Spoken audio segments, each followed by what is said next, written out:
Set in 1887 Colorado, this is the tale of Clara Mae Thompson, a 26-year-old teacher who arrives in the mining town of Millbrook, despite being constantly told she's not conventionally beautiful.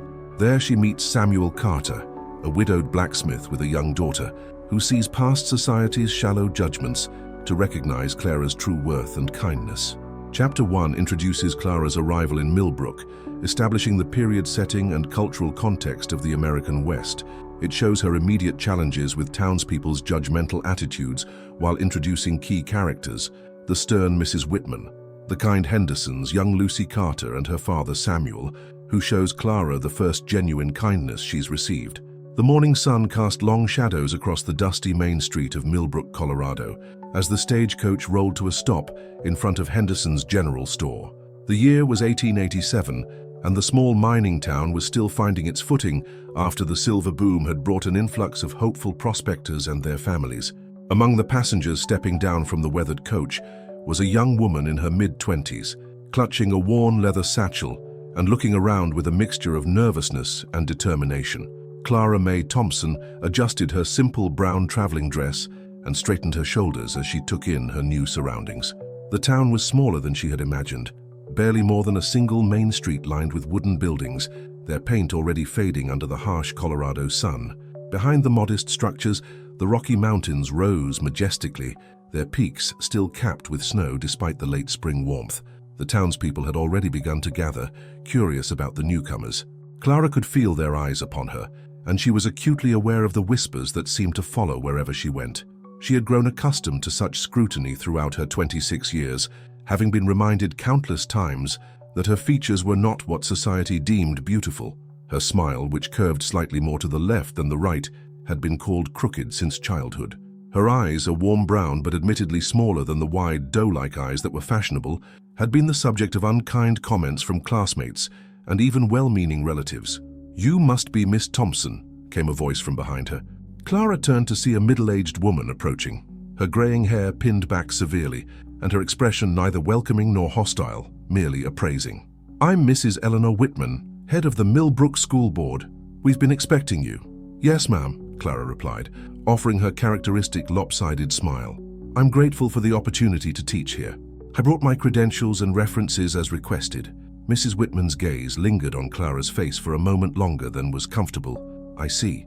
Well, I suppose it doesn't matter much what a teacher looks like, as long as she can educate the children properly. The previous teacher left rather suddenly, married a prospector and headed to California. Left us in quite a bind, I must say." Clara nodded, choosing to ignore the backhanded nature of the comment. She had learned long ago that responding to such remarks only made things worse. "I'm eager to meet the students and begin preparing lessons. When might I see the schoolhouse?" "This afternoon will be sufficient. First, let me show you to your lodgings. You'll be staying with the Hendersons above their store. It's modest but clean and respectable." Mrs. Whitman gestured toward the general store, where a portly man was unloading supplies from another wagon. As they walked across the dusty street, Clara noticed a tall figure working near the blacksmith's shop. The man was bent over an anvil, his shirt sleeves rolled up to reveal strong tanned forearms as he shaped a piece of red-hot iron. His dark hair was damp with perspiration, and there was something about his focused concentration that caught her attention. When he looked up and their eyes met across the distance, Clara felt an unexpected flutter in her chest. Unlike the assessing stares of the other townspeople, his gaze seemed genuinely curious rather than judgmental. "That's Samuel Carter," Mrs. Whitman said, noticing Clara's glance. "He's our blacksmith and one of the town's most eligible bachelors, though he keeps to himself mostly. Lost his wife in childbirth 3 years ago. Tragic affair. He has a young daughter who'll be one of your students." Clara nodded solemnly, feeling a pang of sympathy for the man and his daughter. She understood loss, though hers had been different. The gradual loss of confidence that came from years of being made to feel inadequate because of her appearance. The Hendersons proved to be kind, if somewhat overwhelmed by the demands of running both a general store and taking in boarders. Martha Henderson, a woman in her 50s with kind eyes and flour-dusted hands, showed Clara to a small but tidy room on the second floor. "It's not much, but the bed's comfortable, and the window faces east, so you'll have morning light for reading," Martha explained, setting Clara's trunk at the foot of the narrow bed. "Breakfast is at 6, dinner at noon, and supper at 6. We keep regular hours here." "It's perfect, thank you," Clara said sincerely. After years of living in cramped quarters at the boarding house near the Teachers' College in Denver, this little room felt like a luxury. That afternoon, Mrs. Whitman led Clara to the schoolhouse, a simple one-room building at the edge of town. The interior was sparse but functional, with wooden desks arranged in rows facing a blackboard that had seen better days. Sunlight streamed through tall windows, illuminating dust motes that danced in the still air. "We have 23 students, ages 6 to 15, Mrs. Whitman explained. Most of the older boys only attend during winter months, when there's less work to be done at home or in the mines. The younger children are more regular in their attendance." Clara ran her hand along the smooth surface of the teacher's desk, already envisioning lesson plans and the faces of her future students. "What subjects have they been studying?" "The basics: reading, writing, arithmetic, some geography and history when time permits. The older students need practical skills more than fancy book learning, but the parents want their children to have opportunities they never had." After Mrs. Whitman left, Clara spent the remainder of the afternoon organizing the classroom and reviewing the few textbooks available. She was so absorbed in her work that she didn't notice the small face peering through one of the windows until a soft knock came at the door. "Come in," Clara called, looking up to see a girl of perhaps 8 years old standing hesitantly in the doorway. The child had dark hair braided neatly down her back and wore a simple blue dress that was clean but showed signs of careful mending. "Are you the new teacher?" the girl asked, her voice barely above a whisper. "Yes, I am. I'm Miss Thompson, and who might you be?" "Lucy Carter," the girl replied, stepping into the room but staying close to the door, as if ready to flee at any moment. "My papa said I should come introduce myself, but I was scared." Clara's heart melted at the child's shyness. She remembered being that age and feeling awkward and uncertain. "There's nothing to be scared of, Lucy. I'm very glad to meet you. Would you like to see what we'll be learning this year?" Lucy nodded eagerly and approached the desk where Clara had spread out several books. As they looked through the reading primers together, Clara noticed that the girl was bright and curious, asking thoughtful questions about the pictures and stories. "Do you like to read, Lucy?" Clara asked. "Yes, Mom, but we don't have many books at home. Papa tries, but..." She trailed off, looking embarrassed. "Well, we have books here at school, and I'd be happy to lend you some to take home if your father doesn't mind."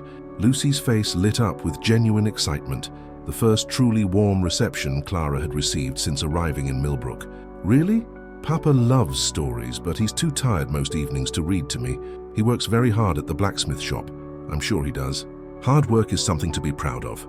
As they continued talking, Clara learned that Lucy lived alone with her father, helping him keep house and learning to cook and mend clothes. Despite her young age, she carried herself with a maturity that spoke of early responsibility. "Lucy," a deep voice called from outside. "Are you in there?" "That's Papa," Lucy said, jumping up from her chair. "Papa, come meet Miss Thompson." The door opened, and Samuel Carter stepped inside, removing his hat as he entered. Up close, Clara could see that he was younger than she had first thought, probably in his early 30s. His face bore the lines of someone who had experienced grief, but his eyes were kind as they settled on his daughter. "I hope Lucy hasn't been bothering you, Miss Thompson," he said, his voice carrying a slight accent that suggested he hadn't been born in Colorado. "Not at all. She's been delightful company." Clara stood, suddenly aware of how she must look after an afternoon of organizing dusty books and furniture. She's going to be a wonderful student. Samuel's gaze met hers, and Clara braced herself for the familiar look of disappointment or polite disinterest that usually followed. Instead, she saw something different, a genuine warmth and what looked almost like recognition. "Thank you for taking the time with her. Education is important, though not everyone in town agrees." He placed a gentle hand on Lucy's shoulder. "We should let Miss Thompson finish her preparations. Come along, Lucy." "Will I see you Monday, Miss Thompson?" Lucy asked hopefully. "You certainly will. And please call me Miss Clara if you'd like." As father and daughter prepared to leave, Samuel turned back. "Miss Thompson, if you need anything, repairs to the schoolhouse, supplies from town, please don't hesitate to ask. Teaching our children is important work, and you should have whatever support you need." "Thank you, Mr. Carter. That's very kind." After they left, Clara found herself smiling as she continued her work. For the first time since arriving in Millbrook, she felt a sense of belonging, as if perhaps this little town might become home after all. As the sun began to set behind the mountains, painting the sky in shades of orange and pink, Clara gathered her things and prepared to return to the Henderson store. Tomorrow she would begin her work as Millbrook's teacher, and despite the challenges she knew lay ahead, she felt a spark of optimism. The townspeople might whisper about her appearance, and she might face the same prejudices she had encountered elsewhere, but she had also found a bright, eager student and a father who seemed to value education and kindness over superficial judgments. As she locked the schoolhouse door behind her, Clara whispered a small prayer of gratitude. Perhaps, just perhaps, Millbrook would be the place where she could finally prove that a person's worth wasn't measured by the symmetry of their smile or the size of their eyes, but by the content of their character and the kindness in their heart. Thank you for listening to Chapter 1 of our story. We'd love to know where you're listening from. Are you joining us from your morning commute, your lunch break, or perhaps winding down for the evening? Drop a comment below and let us know your location. And don't forget to subscribe for the next chapter of Clara's journey in Millbrook. Your support helps us bring these stories to life. Monday morning arrived with a crisp mountain breeze that carried the scent of pine and the distant sound of hammering from the mines. Clara had risen before dawn, her stomach churning with a mixture of excitement and nervousness as she prepared for her first day as Millbrook's teacher. She had carefully chosen her best dress, a deep blue cotton with small white flowers that her mother had sewn for her before she left home, and braided her chestnut hair into a neat coil at the base of her neck. The schoolhouse was empty when she arrived, giving her time to write the day's lessons on the blackboard and arrange materials on each desk. She had spent much of Sunday evening planning activities that would engage students of different ages and abilities, knowing that managing a one-room schoolhouse would require all of her training and creativity. At 8 o'clock sharp, children began trickling in, some walking alone, others in small groups. Clara positioned herself by the door, greeting each student with a warm smile despite the butterflies dancing in her stomach. She watched as some of the older children whispered to each other, their eyes darting toward her face before quickly looking away. The familiar sting of judgment threatened to dampen her spirits, but she forced herself to focus on the task at hand. Lucy Carter arrived precisely on time, her face glowing with excitement as she carried a small slate and a piece of chalk wrapped carefully in cloth. "Good morning, Miss Clara," she said, her voice clear and confident despite her natural shyness. "Good morning, Lucy. I'm so glad you're here." Clara bent down to the child's level. "Would you help me welcome the other students? You could show the younger ones where to sit." Lucy beamed with pride at being given such an important responsibility, and Clara watched as the girl gently guided several 6- and 7-year-olds to the front rows, speaking to them in soft, encouraging tones. As the last student settled into their seat, Clara moved to the front of the classroom. 21 faces stared back at her. She noticed that 2 of the older boys mentioned on her roster were absent, likely already working at their families' claims or businesses. "Good morning, everyone," she began, her voice steady despite her nerves. "I'm Miss Thompson, and I'm delighted to be your teacher this year. I know some of you might be wondering about me since I'm new to Millbrook, so let me tell you a little about myself."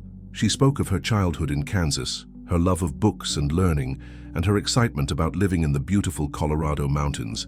As she talked, she noticed the children beginning to relax, their initial wariness giving way to curiosity. "Now, I'd like each of you to tell me your name, how old you are, and one thing you hope to learn this year. We'll start with the youngest students and work our way up." The introductions revealed a diverse group of children from various backgrounds. There was 6-year-old Tommy Henderson, whose parents ran the general store, eager to learn to read real books. 8-year-old Maria Santos, whose father worked in the mines, wanted to learn enough English to help her mother communicate with customers at their small cafe. 12-year-old James Mitchell, son of a prospector, admitted reluctantly that he needed to improve his arithmetic to help with his father's business. The morning passed quickly as Clara assessed each student's abilities through simple reading and arithmetic exercises. She was pleased to discover that most of the children were brighter than their previous academic performance might have suggested. They simply needed more individualized attention and encouragement. During the lunch break, while most students went home or gathered outside to eat meals packed by their families, Lucy approached Clara's desk, carrying a small bundle wrapped in checkered cloth. "Papa packed extra biscuits," Lucy said shyly. "He thought you might be hungry since you're new and might not have had time to prepare lunch." Clara's heart warmed at the thoughtful gesture. "That's very kind of your father. Would you like to eat with me? We could look at some of the books I brought from Denver." They shared the flaky biscuits, clearly baked by skilled hands, while Lucy excitedly examined Clara's personal collection of books.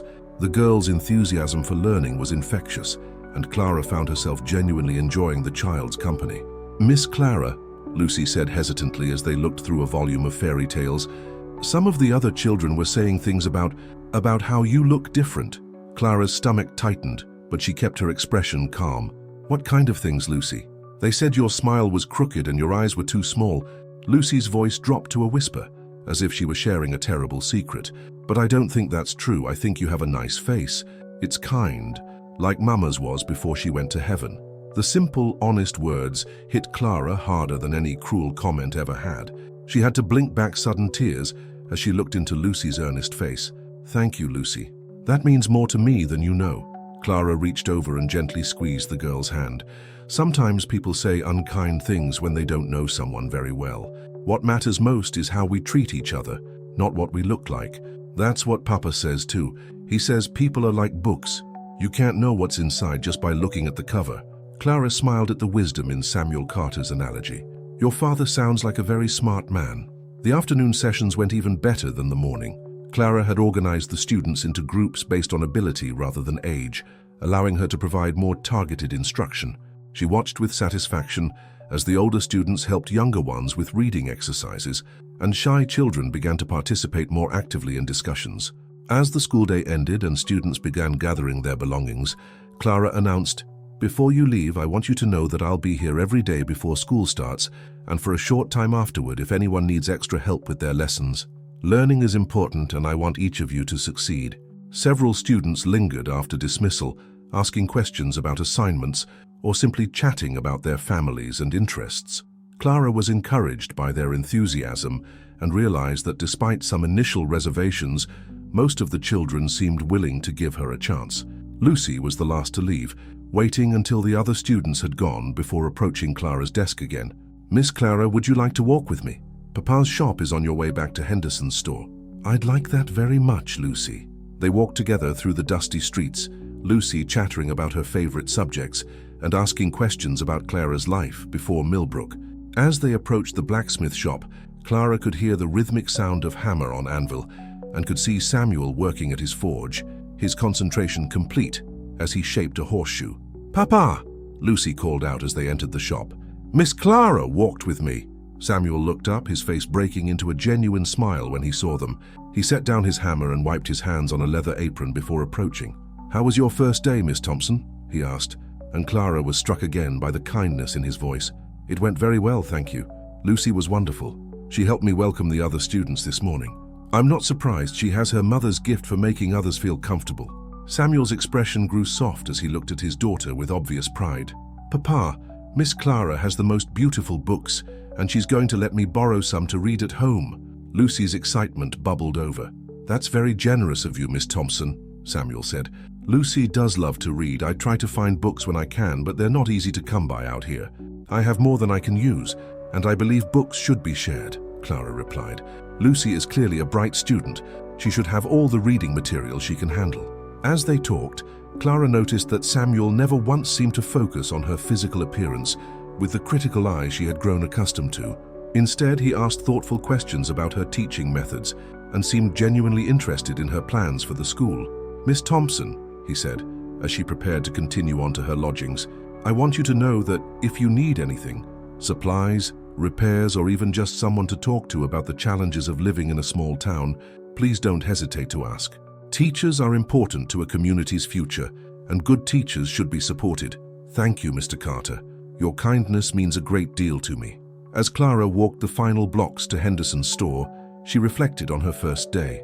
While she had encountered some of the whispers and stares she had expected, she had also found genuine acceptance and friendship.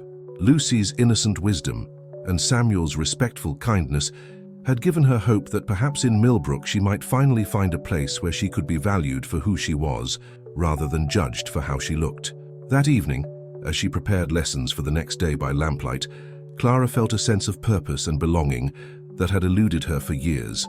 Tomorrow would bring new challenges, but tonight she was content to be exactly where she was.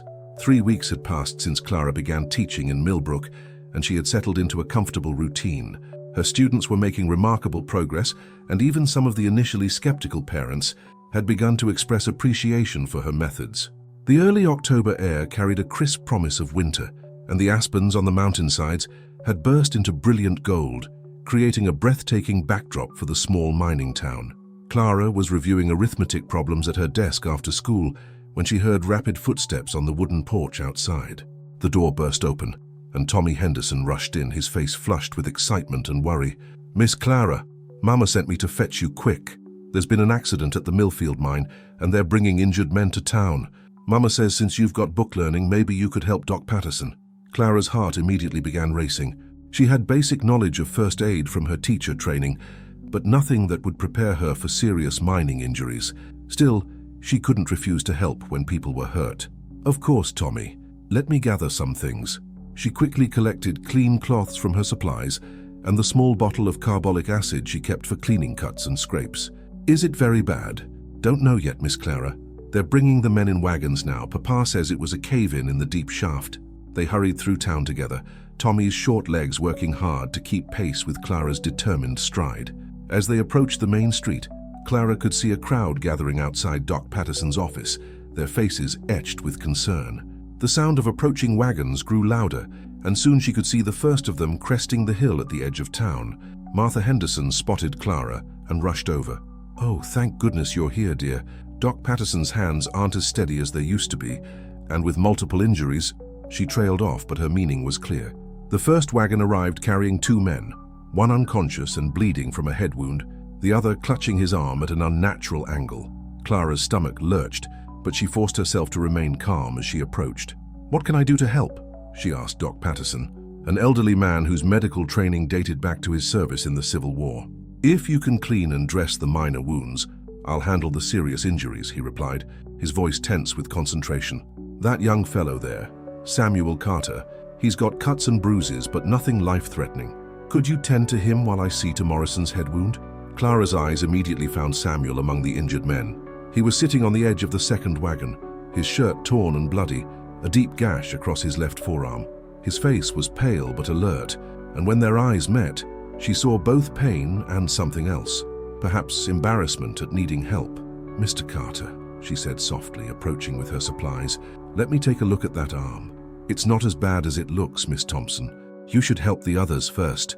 His voice was strained, and Clara could see he was fighting to stay strong despite his obvious discomfort. "The doctor is handling the serious cases. Please let me clean this wound before it becomes infected." She gently touched his uninjured arm.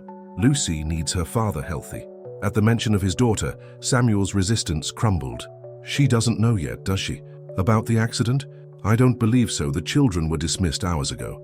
Clara carefully examined the gash, relieved to see that while it was deep, it had missed any major blood vessels. "This will need stitches, but it should heal well with proper care." As she cleaned the wound with carbolic acid, Samuel couldn't help but wince. Clara worked as gently as possible, her touch sure and steady despite her nervousness. "I'm sorry if I'm hurting you," she murmured, concentrating on removing debris from the cut. "You have gentle hands," Samuel said quietly. "Thank you for helping." Clara felt heat rise in her cheeks at the compliment. She had grown so accustomed to criticism that genuine appreciation still caught her off guard. "I'm just glad I can be useful." As she worked, Samuel told her what had happened. A support beam in the mine had given way without warning, trapping several men and injuring others who tried to help with the rescue. Samuel had been near the entrance when it happened and had rushed in to help pull men to safety. "That was very brave of you," Clara said as she began carefully stitching the wound. "Just did what anyone would do," Samuel replied, though Clara could hear the exhaustion in his voice. Not everyone would risk their own safety for others. Lucy should be proud of her father. They worked in comfortable silence for several minutes, Clara's careful stitches neat and even. She was so focused on her task that she didn't notice the small crowd that had gathered to watch, including several women who had initially been among her harshest critics. Mrs. Whitman stood at the edge of the group, observing Clara's competent care with obvious surprise. "I had no idea you had medical training, Miss Thompson," she said, as Clara finished bandaging Samuel's arm. "Just basic first aid from teachers' college?" Clara replied modestly. "Nothing compared to proper medical training." "Well, you've certainly been helpful today," Mrs. Whitman admitted, her tone warmer than Clara had heard before. "Samuel, you should keep that arm clean and dry, change the bandage daily and watch for signs of infection." As the immediate crisis passed and the more seriously injured men were stabilized, the crowd began to disperse. Samuel remained seated on the wagon, looking suddenly drained now that the emergency was over. "Mr. Carter, you should get home and rest," Clara said gently. "You've had quite a shock and your body needs time to recover." "Lucy will be worried when she sees me like this," he said, gesturing to his torn, bloodied clothes. "Would you like me to walk with you? I could help explain what happened, reassure her that you're all right." Samuel looked at her with an expression Clara couldn't quite interpret. "You would do that? After spending your afternoon helping strangers?" "You're not a stranger, Mr. Carter, and Lucy is my student. Of course I'd want to help." They walked slowly through town together, Samuel favoring his injured arm. The late afternoon sun cast long shadows across the dusty streets, and the air was filled with the sound of hammering and voices as people repaired damage from the mine accident and discussed the day's events. "Miss Thompson," Samuel said as they approached his small house behind the blacksmith shop, "I want you to know how much I appreciate what you did today. Not just the medical care, but the way you treated me, like I was worth caring for." Clara stopped walking and turned to face him, puzzled by his words. "Of course you're worth caring for. Why would you think otherwise?" Samuel was quiet for a moment, and when he spoke, his voice was barely above a whisper. "Since Margaret died, most people see me as either a burden or a project, someone to pity or fix. You just see me as a person." The raw honesty in his words took Clara's breath away. She understood exactly what he meant, the exhaustion of being seen as a problem to be solved rather than a human being deserving of simple respect and kindness. "I know what that feels like," she said softly, "to be seen as less than whole." Their eyes met, and in that moment Clara felt a connection she had never experienced before. Here was someone who understood what it meant to be judged, to be found wanting by others' standards, yet who still chose kindness and courage. "Papa!" Lucy's voice broke the spell as the little girl came running from the house, having spotted them through the window. Her face was bright with excitement until she saw her father's bandaged arm and torn clothes. "Papa, what happened? Are you hurt?" Samuel knelt down awkwardly, his injured arm making the movement difficult. "I'm all right, little bird. There was an accident at the mine, but Miss Clara took very good care of me." Lucy turned her wide, worried eyes to Clara. "Is Papa really going to be okay?" "He's going to be fine, Lucy. He was very brave today, helping other people who were hurt, but he needs to rest and let his arm heal properly. Can you stay for supper, Miss Clara? I made soup this morning and there's plenty." Lucy's invitation was eager and hopeful. Clara glanced at Samuel, not wanting to impose, but she saw him nod slightly. "I'd be honored to stay, Lucy, but only if you let me help you serve." As they settled around the simple wooden table in Samuel's modest kitchen, Clara felt a warmth that had nothing to do with the soup or the wood stove. Here, in this humble home, with a man who saw past her physical imperfections and a child who valued her kindness, she was experiencing something she had almost given up hoping for, the feeling of being truly welcome, just as she was. Outside, the first snowflakes of the season began to fall, dusting the mountains with white.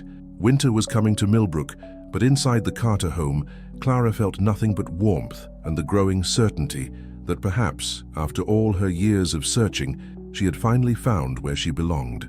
Thursdamer, as Clara finds her place in this small mountain community, we're reminded that sometimes the most meaningful connections form in the most unexpected moments. If this story is resonating with you during your commute, workout, or quiet evening at home, we'd love to know. Drop a comment telling us where you're listening from, and don't forget to subscribe to follow Clara's journey. The next chapter promises even more heartwarming developments. November brought heavy snows to Millbrook, transforming the rugged mining town into a winter wonderland that sparkled under the pale mountain sun. The schoolhouse required constant feeding of the wood stove to keep warm, and Clara often arrived early to build up the fire before her students trudged through the snow-covered streets. It had been nearly a month since the mine accident, and Samuel's arm had healed remarkably well under Clara's careful attention. She had checked his bandages daily for the first week, then every few days after that, always under the pretext of ensuring proper healing. Neither of them acknowledged that these visits had become something they both looked forward to, a comfortable routine that had deepened their friendship. On this particular morning, Clara was surprised to find Lucy waiting outside the schoolhouse in the pre-dawn darkness, her small figure bundled in a thick woolen coat that was clearly too large for her. "Lucy, what are you doing here so early? Is everything all right with your father?" Clara's breath formed small clouds in the frigid air as she hurried to unlock the door. "Papa's fine, Miss Clara, but I wanted to talk to you before the other children arrived. Lucy's voice was muffled by the scarf wrapped around her face, but Clara could hear the excitement beneath her words. "Come inside where it's warm and tell me what's on your mind." Clara quickly got the fire going while Lucy settled at her usual desk in the front row. "Miss Clara, Papa's birthday is next week and I want to make him something special, but I don't know how to make anything really nice." Lucy's eyes were bright with determination and worry. Mama used to make him wonderful things. She could sew and cook and make everything beautiful. I can barely mend a torn dress without making it look worse. Clara's heart ached for the little girl who was trying so hard to fill a role far beyond her years. "Lucy, what kind of thing were you thinking of making?" "I found some material in Mama's trunk, blue wool that she was saving for something special. I thought maybe I could make Papa a scarf for when he works outside in winter, but I don't know how to knit properly." "I could teach you," Clara offered immediately. "I'm not the finest needleworker, but I can manage basic knitting. We could work on it together after school."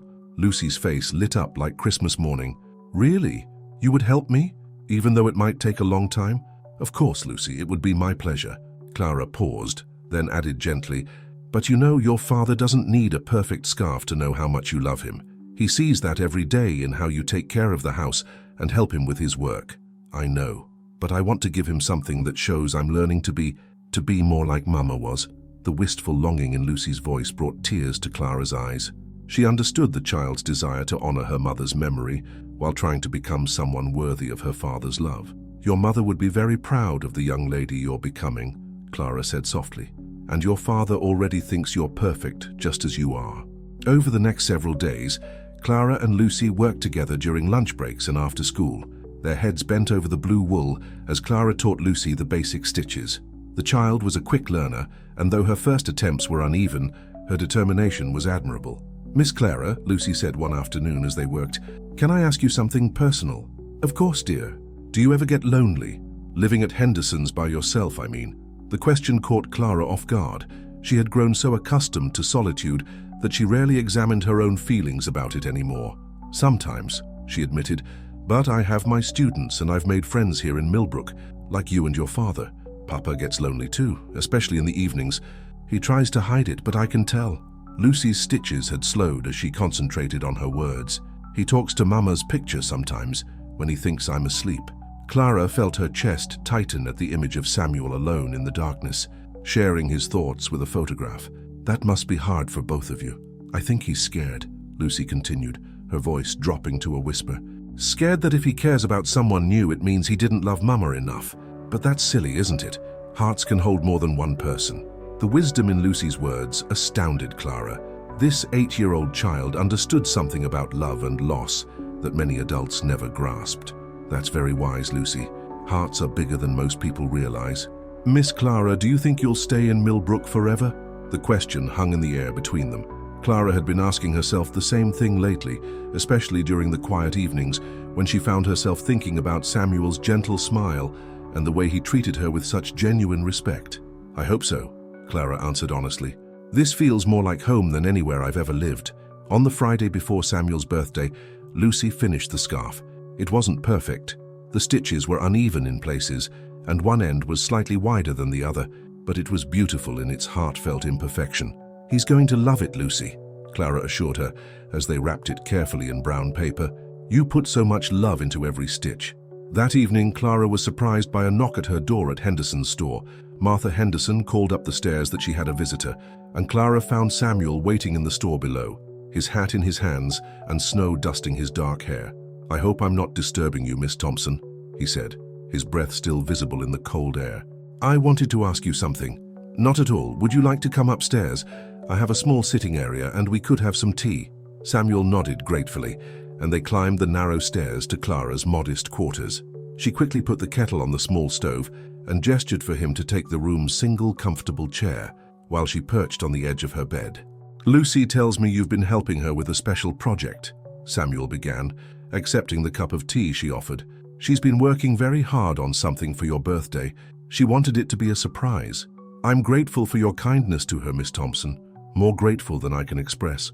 Samuel's voice was serious and Clara could see he was struggling with something. She's become very attached to you. I'm very fond of her too. She's a remarkable child. That's what I wanted to talk to you about." Samuel set down his teacup and leaned forward, his expression earnest. "Lucy has been without a mother's influence for 3 years now. I've done my best, but there are things I can't teach her, ways I can't guide her. Having you in her life has made such a difference." Clara felt a flutter of uncertainty. "I hope I haven't overstepped any boundaries." "No, not at all. You've been wonderful for her. But I worry. Miss Thompson, people in small towns talk. They've noticed how much time you spend with Lucy, how often you visit to check on my arm, even though it's been healed for weeks." Clara felt heat rise in her cheeks. She had been visiting more often than strictly necessary, drawn by the warmth of Samuel's company and Lucy's affection, but she hadn't realized others had noticed. "I don't want to cause any trouble for you," she said quietly. "If people are talking—" "That's not what I'm worried about," Samuel interrupted.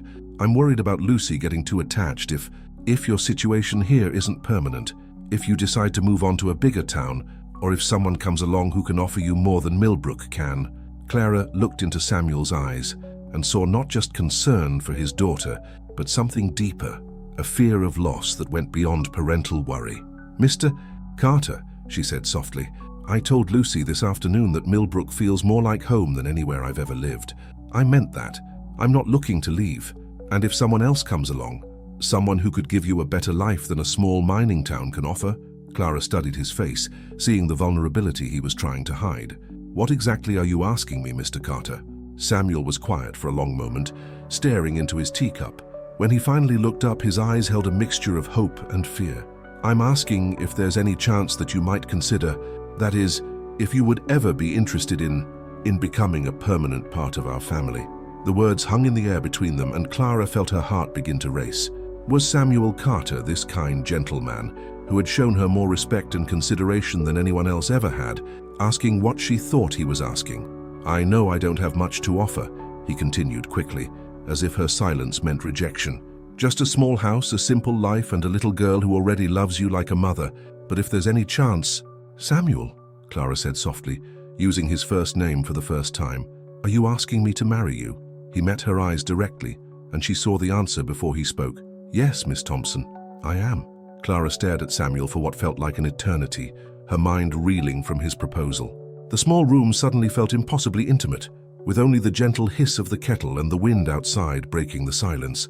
Samuel's honest, hopeful expression made her heart race, but years of being told she wasn't worthy of love made her question whether she had heard him correctly. "You want to marry me," she whispered, her voice barely audible. "But Samuel, you barely know me. And I'm not the kind of woman men usually—" "Stop," Samuel said gently but firmly, setting down his teacup and moving to kneel beside her chair. "Clara, may I call you Clara? You're exactly the kind of woman a man dreams of finding.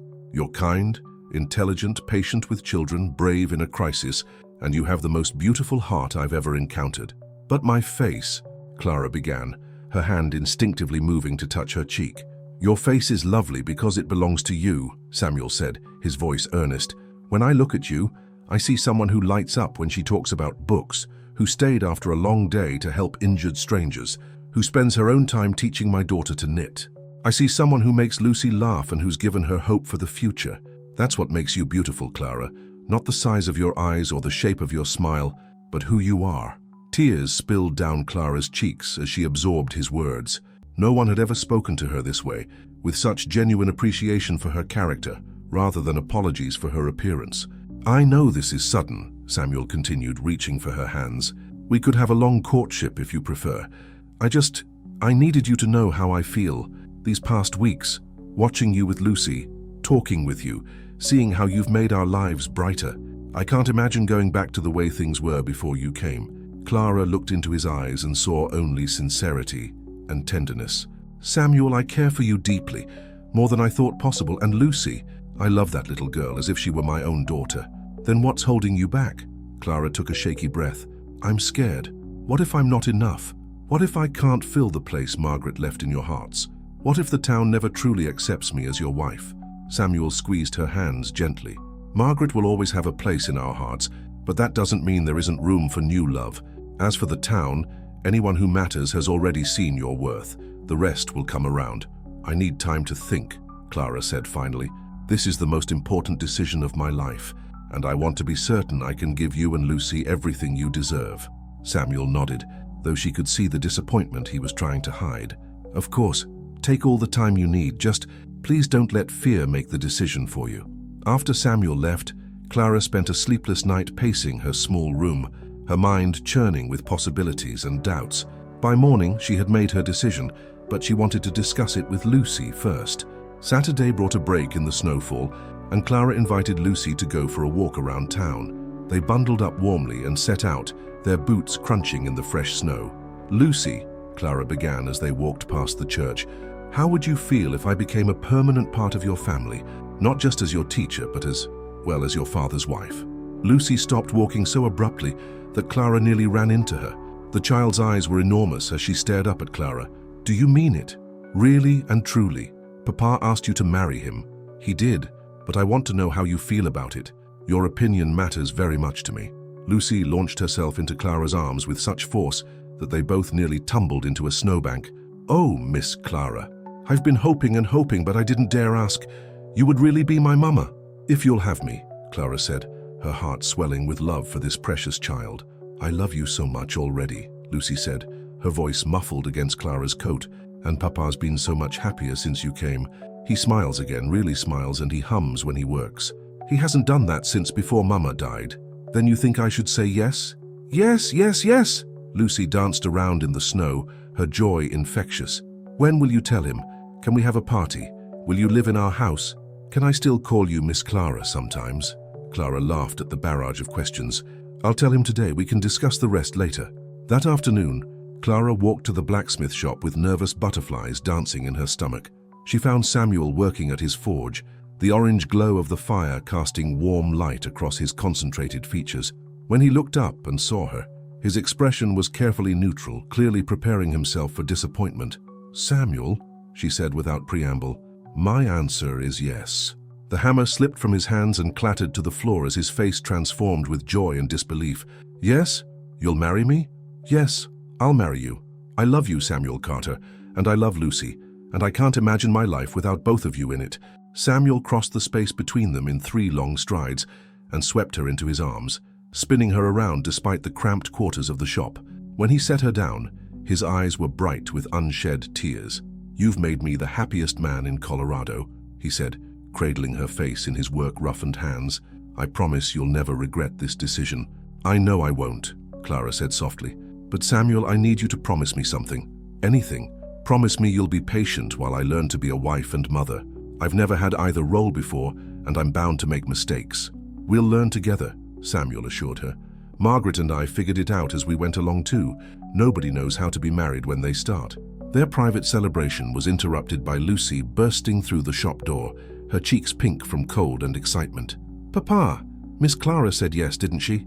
I can tell by your faces." Samuel scooped his daughter up in one arm while keeping the other around Clara. "She did, little bird. Miss Clara is going to be your new mama. When will you get married? Where will we live? Can I help plan the wedding?" "We haven't discussed any of that yet," Clara laughed, "but you'll definitely be involved in all the planning." Over the next few days, news of the engagement spread through Millbrook like wildfire. The reactions were mixed, as Clara had expected. Some townspeople, particularly those who had witnessed her competence during the mine accident and her dedication to teaching, offered genuine congratulations. Others whispered about the oddity of the town's confirmed bachelor choosing someone so plain. The most surprising reaction came from Mrs. Whitman, who approached Clara after church the following Sunday. "Miss Thompson," she said, her usual stern expression softened slightly, "I owe you an apology. When you first arrived, I judged you based on appearances rather than character. Watching you these past months, your dedication to the children, your kindness to Samuel and Lucy, your willingness to help during the crisis, I see now that Samuel Carter is a very fortunate man. Thank you, Mrs. Whitman. That means a great deal to me. I hope you'll continue teaching after the wedding. Good teachers are hard to find, and the children have flourished under your guidance." Clara felt a warm glow of satisfaction. Acceptance from Mrs. Whitman, the town's social leader, would go a long way towards smoothing her path in Millbrook society. However, not everyone was as gracious. 2 days before Samuel's birthday, Clara encountered Victoria Pemberton, the banker's daughter who had recently returned from finishing school in Denver.